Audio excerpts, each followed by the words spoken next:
seen that face more than a million times, like a million times. I have seen that, baby. Hello, bonjour My Wellness, bonjour le sport. Moi c'est Ludo Zandoli, coach sportif sur la Martinique.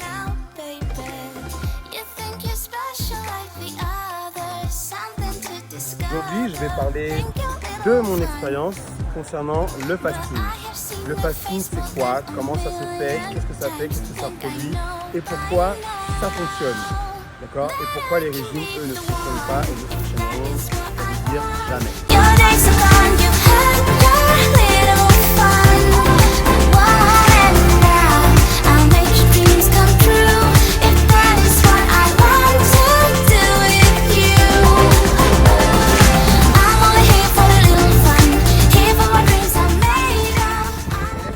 Pour commencer, on va remonter à la préhistoire, l'homme. Malheureusement, on est en 2021 et le fond profond de l'homme n'a pas évolué. Bien sûr, beaucoup de choses sont modernes et sont facilités aujourd'hui, mais le fonctionnement de base n'a pas évolué. Le corps humain n'est pas fait pour manger autant. Il faut manger matin, midi, soir, avec la collation, boire un verre de lait tous les jours et tout. Le corps humain n'est pas fait pour ça et depuis le temps, il n'a pas évolué non plus. Le corps a été vraiment conçu pour la survie, c'est-à-dire pour aller chercher mammouth. Ceux qui se rappellent de mammouth, avant continent, puis après ça a été quoi, Carrefour, Leclerc, bref. Marcher longtemps, marcher loin, ensuite il fallait se battre avec mammouth, il fallait le tuer, il fallait le découper, après tu mangeais un petit peu sur place, après il fallait ramener ça pour toute ta tribu. Donc le corps humain a été fait pour survivre. Il n'est pas dit que tu manges chaque jour, il n'est pas dit que tu manges demain ni après-demain. Le jeûne long pour le corps est quelque chose de naturel, il a été programmé pour ça. Sauf que nous, la société, on nous a appris à fonctionner et le cerveau lui s'est mis dans ce sens-là, pour manger matin, midi et soir. Si bien que parfois ton corps n'a pas forcément faim, mais ton cerveau lui, on l'a tellement habitué à dire quand il est midi, il faut manger, un signal de ton cerveau qui dit tu sais d'habitude, je te rappelle qu'à midi tu manges, alors que tu n'en as pas forcément besoin. Donc depuis la préhistoire, ton corps est habitué à jeûner et de manger vraiment quand il en a besoin. Et c'est vraiment un réapprentissage à faire de dire je mange quand j'en ai envie. Il n'est plus nécessaire de dire il faut que je mange matin, midi et soir. Les régimes ne fonctionnent pas ou soi-disant fonctionnent et puis après c'est la catastrophe. Mais se priver drastiquement de quelque chose alors qu'on est habitué à en consommer, déjà pour ça on prend l'habitude, mais ça crée un état de frustration et un état de famine ou un état d'alerte. Ton cerveau te dit ça fait longtemps que tu ne manges plus ça alors qu'on en a besoin d'habitude, entre guillemets, et tu ne l'as plus, il se passe quelque chose de pas normal. Tu as drastiquement réduit les calories apportées, ton apport journalier, il se passe quelque chose de pas normal. Tu ne manges pas ça d'habitude, tu manges plus et là tout à coup c'est réduit, que se passe-t-il? Et lui se dit état de famine. Alors, pour que tu ne meurs pas, parce que ton cerveau et ton corps, le but c'est que tu puisses survivre, va utiliser ces graisses. Oui, on survit. C'est bizarre parce que la couleur de la graisse c'est jaune, jaune comme de l'or, et l'or c'est quelque chose qui est précieux. L'or c'est précieux et pour ton corps la graisse est précieux. C'est bizarre, c'est précieux pour lui et nous qu'est-ce qu'on veut? On veut s'en débarrasser. Alors que pour le corps c'est quelque chose de très utile. Il n'y a qu'à regarder le règne animal, leur première préoccupation c'est d'avoir un maximum de gras pour survivre. Nous l'être humain, notre première préoccupation c'est d'avoir le minimum de gras. C'est même pas pour survivre, pour paraître et puis pour manger encore plus derrière. Ben non, le corps se dit il s'est passé quelque chose de pas normal. Ok, je te laisse prendre le gras pour que tu puisses survivre. Et il va enregistrer cet état-là. C'est-à-dire, dès lors où on aura un apport suffisant afin de préparer la suite, on ne sait jamais, afin de préparer la prochaine famine, la prochaine disette, on va en prendre 2 fois plus. C'est pourquoi les gens font des super régimes. Pam pam, ils perdent 10, 15 kilos. Yeah! Et puis je peux en manger normalement. Et je vais insister, c'est même pas à manger en excès, c'est maintenant que j'ai maigri, je peux bouffer ce que je veux. Non, ils vont manger juste normalement. Et là, ton corps va dire, c'est bon, on a de quoi faire, on va stocker. C'est bien pour ça que ceux qui pratiquent des jeûnes longs, de plusieurs jours, rentrent dans le jeûne, arrivent à un stade du jeûne, et après, ils ont toute une procédure pour sortir de leur jeûne. On va le comparer au plongeur. Le plongeur qui va aller à une profondeur de plus de 20 mètres pendant un temps donné, il ne remonte jamais d'un coup. Il y a ce qu'on appelle des paliers de décompression. Ceux qui font les jeûnes longs ont un temps de réadaptation à la nourriture pour remanger correctement, pour faire comprendre à ton corps que tu n'es pas en danger et ce n'est pas la peine de stocker au cas où. Voilà ce qui se passe. Donc ton corps est fait justement pour te protéger.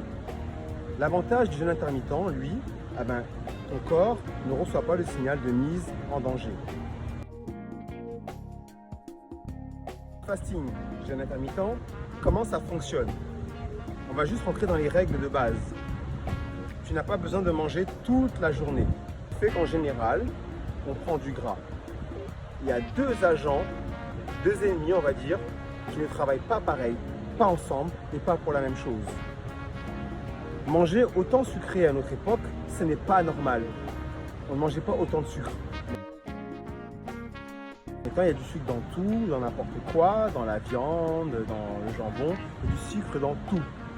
Et trop de sucre pour le corps, c'est nocif, c'est nuisible. Pour ça, il y a un super agent, entre guillemets, qui s'appelle l'insuline. L'insuline empêche d'avoir trop de sucre dans le sang. Et donc, directement, il prend ce sucre-là, il dit au sucre, stockage. C'est lui qui fait que dès qu'on mange des choses sucrées, l'insuline intervient. Je ne vais pas entrer dans les détails de personnes qui sont résistants à l'insuline, manque d'insuline, diabète type 1, diabète type 2. Okay, on va laisser ça pour les professionnels. Moi, je dis voilà ce qui se passe. Deux agents. Insuline dit stockage de graisse. Il y en a un deuxième, celui qu'on aime bien, qu'on aimerait qu'il travaille un petit peu plus. Les glucagons. Et le glucagon, c'est cet agent qui va dire à la graisse, bon, il faut que tu sortes de là où tu es pour que tu ailles alimenter les cellules. Lui, on aime bien. Il va prendre le gras pour l'emmener à la consommation, pour l'emmener au charbon. Alors, rappelez-vous que le corps n'aime pas forcément utiliser son gras. Pour lui, c'est précieux. Il faut pour ça qu'on ait une hygiène de vie stable et continue, avec une alimentation continue. Ça ne veut pas dire manger toute la journée. Mais ton corps sait dans sa tête qu'il est alimenté régulièrement, de la bonne façon. Donc il se dit, je n'ai pas besoin de stocker, je suis alimenté à temps régulier. À ce moment-là, le glucagon peut se dire, on peut aller déstocker un petit peu de gras par-ci, par-là, et on déstocke.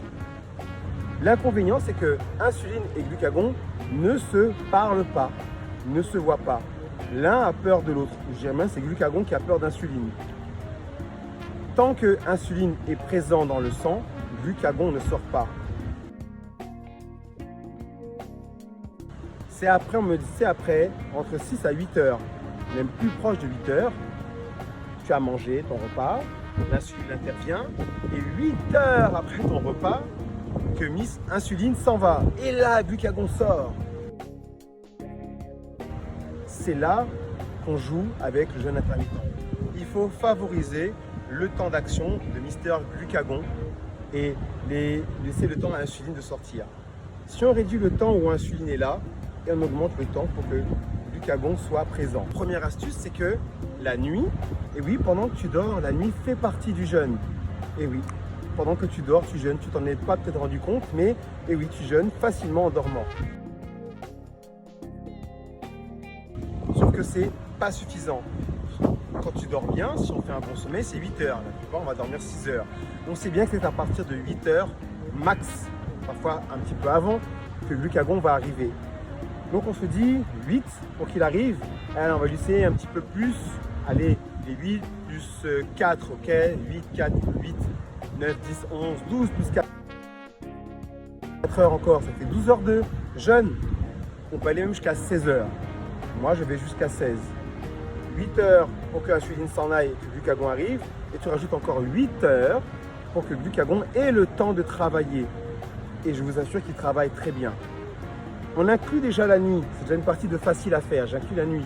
Et maintenant, tu as le choix. Tu enlèves le matin ou tu enlèves le soir.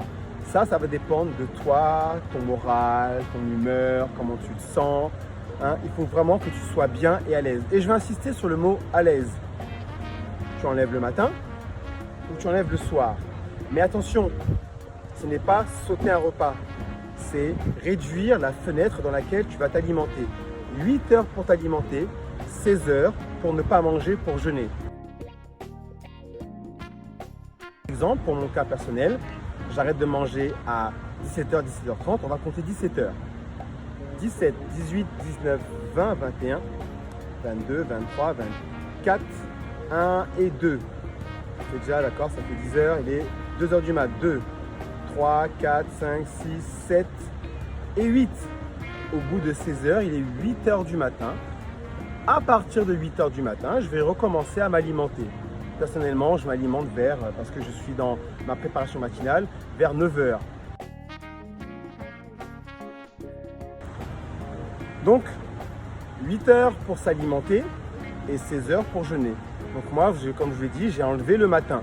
Mais j'ai bien dit, on ne saute pas un repas, on a réduit le temps d'alimentation. Tu as 8 heures. 8 heures pour apporter à ton corps ce dont il a besoin. Or, de quoi tu as besoin? Les 3 macronutriments, bien sûr qu'on sait, c'est protéines, glucides, lipides, avec les bonnes proportions pour chacun.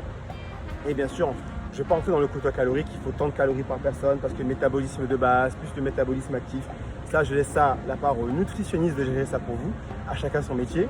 Mais voilà, ton corps a besoin d'un certain apport par jour, que tu sois sédentaire, actif, sportif. Quand tu es sportif, on a besoin d'un peu plus de calories par jour. Il faut que tu apportes à ton corps ce qu'il a besoin. Moi, en tant que sportif, je pratique le jeûne et je ne suis pas malade, je ne fonds pas, j'ai mes muscles, je prends du muscle parce que j'apporte ce qu'il a besoin et en plus je sèche. Sans perdre de muscle, sans me forcer et sans me priver. Comment commencer à faire le fasting sans avoir de frustration? Alors je vous donne une première méthode. Tu sais qu'il te faut 16 heures de jeûne et 8 heures pour t'alimenter. Ne force pas.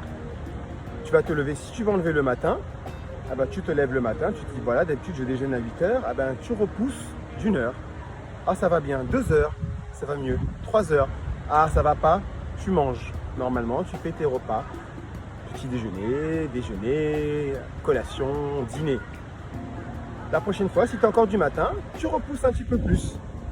Là, tu vas repousser jusqu'à 11 heures. Là, tu peux plus, tu fais petite collation, déjeuner, goûter, dîner, hop. La prochaine fois, tu sens que tu te sens un peu mieux. Tu repousses. On est arrivé à midi. Tu as enlevé le petit déjeuner, tu es passé directement au déjeuner. Et là, bien sûr, comme ton quota de calories est sous un temps réduit, et attention, je dis bien attention et je dis prudence. Certes, ton quota calorique est réduit. Alors attention, je dis attention, le temps d'apport est réduit, donc tes calories sont toutes au même endroit sur un petit temps. Donc si tu fais que 2 repas ou 3 repas, le quota calorique par repas est un peu plus grand. Donc avec prudence, je dis, tu peux te faire plaisir en restant modéré, en restant raisonnable, d'accord? Le fasting, ça veut dire qu'il faut se jeter sur tout ce qui passe et n'importe comment. Mais tu peux te permettre un peu des choses, de te faire plaisir un peu plus souvent. Et surtout, tu enlèves cet état de frustration et de privation. Très simple, privation égale frustration égale régression. C'est sûr, voire même l'abandon. Donc le fasting donne cette facilité. Facile de dire, quand c'est l'heure de manger, tu sais que tu vas manger, tu sais, et chaque repas c'est la fête. Chaque repas tu manges, tu te fais plaisir et tu dégustes. Je ne vais pas rentrer dans le détail parce qu'il y en a qui le font mieux que moi, mais vous savez que le jeûne permet de guérir ou favoriser beaucoup de guérisons. Je prends, sans rentrer dans le détail, le cancer. On sait très bien que les cellules cancéreuses se nourrissent de glucides. Elles se nourrissent du sucre. Si tu réduis le temps le nombre de sucres. Et si tu jeûnes pendant ce temps-là et que les glucagons agissent, pendant ce temps-là, la cellule cancéreuse n'est pas alimentée en sucre. Elle n'est pas alimentée. Donc, tu empêches qu'elle se développe. En plus, si tu arrives à gérer, à réduire ton apport de glucides et favoriser les légumes et tout ça, tu luttes favorablement contre ce cancer.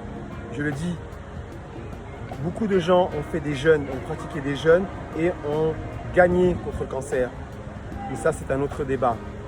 Oui, tu tombes moins souvent malade, plus d'énergie, plus de forme, plus de réactivité, plus de concentration.